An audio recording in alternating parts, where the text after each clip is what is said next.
எல்லா தமிழ் மக்களுக்கும் என்னுடைய வணக்கம். இன்றைக்கி நம்ம கேரளா சமையலில் ரசக்கொழுக்கட்டை எப்படி பண்ணலாம் தான் பார்க்க போகிறது. அதுக்காக ஒரு கப் அளவுக்கு புழுங்கல் அரிசி நான் எடுத்துருக்கிறது. மட்டை அரிசி தான். ஏதாவது சாப்பாடு அரிசி எடுத்தால் போதும், பச்சை அரிசி எடுக்கக்கூடாது. நல்லா கழுகினதுக்கப்புறம் ஓவர் நைட் ஊற வச்சுக்கோங்க. 8 மணி நேரமாவது ஊற வச்சா தான் புழுங்கல் அரிசி நல்லா ஊறி கிடச்சிடும். மூடி வச்சுக்கலாம். நல்லா ஊறினதுக்கப்புறம் நம்ம இதை தண்ணி வடிகட்டி மிக்சி ஜாருக்குள்ளே போட்டு அரைச்சி எடுத்துக்கலாம். இது இப்படியே செய்யணுன்ட்டு இல்லை. உங்களுக்கு வீட்டில் புழுங்கல் அரிசி கிடைக்கல, வீட்டில் இந்த மாதிரி செய்ய முடியல அப்படின்னா நம்ம மார்க்கெட்டில் வாங்குறதுக்கு கிடைக்கிற அரிசி மாவு இருக்கு இல்லைங்களா, இடியப்பத்தோட மாவு, அந்த மாவு ஒரு கப்பு மாவுக்கு 1.5 கப் அளவு தண்ணி ஊற்றி நல்லா கலந்து விட்டதுக்கப்புறம் கொஞ்சமாக உப்பு கூடி போட்டு இதே மாதிரி செஞ்சு எடுத்தால் போதும். அரைச்சிட்டே எடுக்கணுன்ட்டு இல்லை. புரிஞ்சிருச்சுன்னு நினைக்கிறேன்.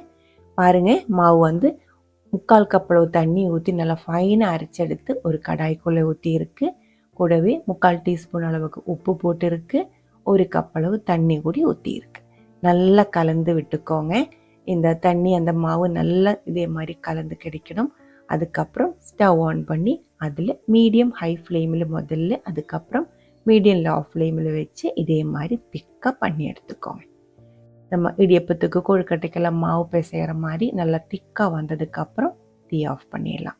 இந்த டைமில் உங்களுக்கு இதுக்குள்ளே வேணால் கொஞ்சம் சீரகம், கொஞ்சம் தேங்காய், அதே மாதிரி கொஞ்சம் பெப்பர் க்ரஷ் பண்ணுறது அதெல்லாம் ஆட் பண்ணி கூடி செஞ்சுக்கலாம்.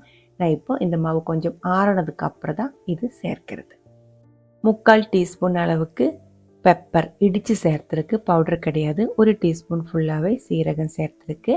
1 டேபிள் ஸ்பூன் அளவுக்கு பச்சையாக இருக்கிற தேங்காய் எண்ணெய் கூடி ஊற்றி நல்லா பிசைஞ்சிக்கலாம்.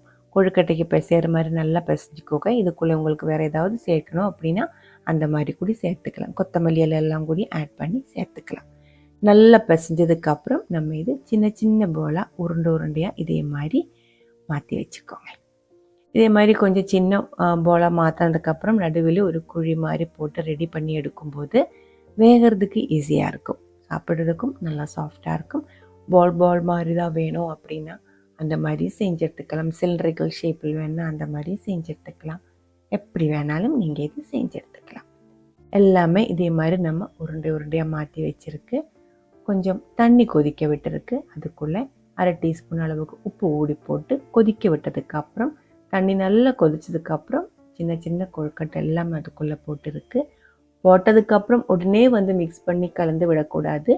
அப்படியே இருந்து நல்லா கொதிச்சுட்டு 5 to 10 நிமிஷம் நல்லா கொதிச்சா போதும். அதுக்கப்புறம் கொழுக்கட்டை நல்லா வெந்திருக்கும். மெதுவாக இந்த கொழுக்கட்டை எல்லாமே தண்ணியிலிருந்து ஒரு பவுலில் மாற்றி வச்சுருக்கு. மிச்சம் வந்திருக்கிற இந்த கஞ்சி தண்ணியில் தான் நம்ம ரசம் செய்ய போகிறது. அதுக்காக ஒரு டேபிள் ஸ்பூன் அளவுக்கு எண்ணெய் எடுத்துக்கோங்க. எண்ணெய் சூடானதுக்கப்புறம் 1/2 டீஸ்பூன் அளவுக்கு சீரகம், 3/4 டீஸ்பூன் அளவுக்கு பெப்பர் இடித்து சேர்த்துருக்கு, பவுடர் சேர்க்கக்கூடாது. 1/2 டீஸ்பூன் அளவுக்கு பூண்டு நறுக்கிறது இல்லை இடித்து கூடி சேர்த்துக்கலாம். கொஞ்சமாக கறிவேப்பிலை, அதுவும் 2-3 வரமிளகாய் கூடி சேர்த்து நல்லா வதக்கிக்கோங்க. அதுக்கப்புறம் உடனே தீ ஆஃப் பண்ணிடலாம். கொஞ்சமாக கொத்தமல்லி எல்லாம் கூடி சேர்த்துருக்கு. இதில் சேர்க்கிற இந்த இன்க்ரீடியன்ஸோட அளவு வந்து உங்களோட இஷ்டத்துக்கு தகுந்த மாதிரி கொஞ்சம் அதிகமாகவோ இல்லை கொஞ்சம் கம்மியாகவோ கூடி செஞ்சு எடுத்துக்கலாம். அதுக்கப்புறம் அதுக்குள்ளே கஞ்சி தண்ணி ஊற்றி இருக்குது. நல்லா மிக்ஸ் பண்ணதுக்கப்புறம் உப்பு செக் பண்ணிக்கோங்க. உங்களுக்கு எவ்வளோ உப்பு வேணுமோ அதுக்கு தகுந்த மாதிரி உப்பு சேர்த்துக்கலாம்.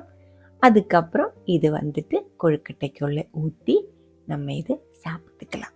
இந்த கஞ்சி தண்ணி ரெடி பண்ணும்போது நான் அதுக்குள்ளே 1/2 டீஸ்பூன் அளவுக்கு சர்க்கரை கூடி சேர்த்துடுவேன். அப்போ தான் டேஸ்ட்டு கரெக்டாக பேலன்ஸ் ஆகிறது.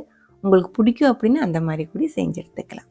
ட்ரை பண்ணி பாருங்கள். அதுக்கப்புறம் உங்களோட கமெண்ட்ஸ் எல்லாம் சொல்லிடுங்க.